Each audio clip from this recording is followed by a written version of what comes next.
पुण्याहून बीड पोलिसांनी रणजित कासलेला बीडमध्ये आणलं. बीडमध्ये कासलेची चौकशी सुरू. रणजित कासले पोलीस उपनिरीक्षक पदावरून बडतर्फ.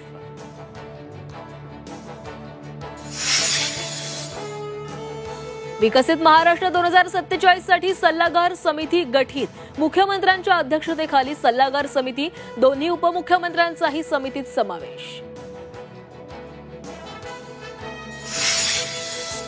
मुख्यमंत्र्यांनी आधी माय मराठीकडे लक्ष द्यावं. संजय राऊतांचा राज्य सरकारवर हल्लाबोल.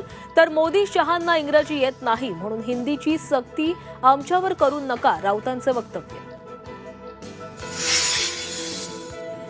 मुख्यमंत्र्यांच्या हस्ते चिंचवडमध्ये चाफेकर स्मारकाचं लोकार्पण. प्रत्येकानं पाहावं असं स्मारक. मुख्यमंत्र्यांकडून कौतुक. सोलापूरच्या बार्शीत एमडी ड्रग्ज जप्त. तिघांना अटक. आरोपींकडून पिस्तुलासह 20 ग्रॅम ड्रग्ज जप्त.